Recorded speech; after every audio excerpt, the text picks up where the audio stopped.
Laudato Si, Chapter 2, Gospel of Creation. Pope Francis would like us to realize that our responsibility towards nature and our Creator are an essential part of our Christian faith. The word creation has a broader meaning than nature. Nature is usually seen as a system which can be studied and controlled, whereas creation has to do with God's loving plan in which every creature has its own value and significance. How wonderful is the certainty that each human life is not adrift in the midst of hopeless chaos, in a world ruled by pure chance or endlessly recurring cycles. We are conceived in the heart of God, and for this reason, each of us is willed, each of us is loved, each of us is necessary.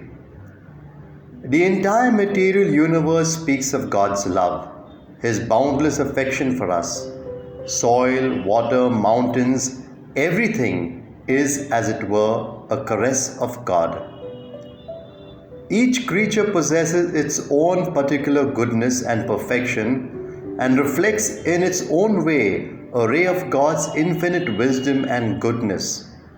We must therefore respect the particular goodness of every creature to avoid any disordered use of things.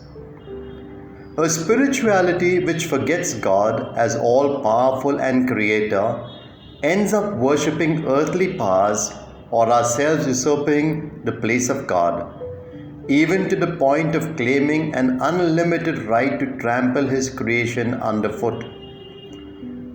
The creation account suggests that human life is grounded in three fundamental and closely intertwined relationships: with God, with our neighbour, and with earth itself.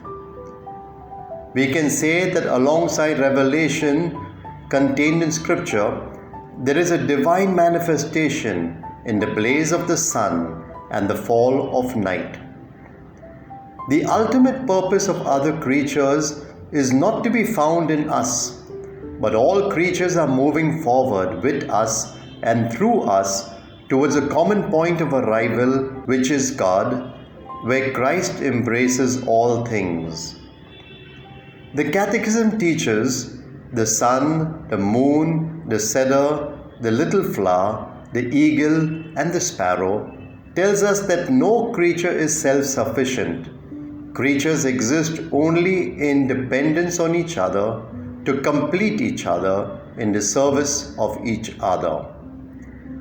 God has joined us so closely to the world around us that we can feel the desertification of the soil almost as a physical ailment and the extinction of species as a painful disfigurement.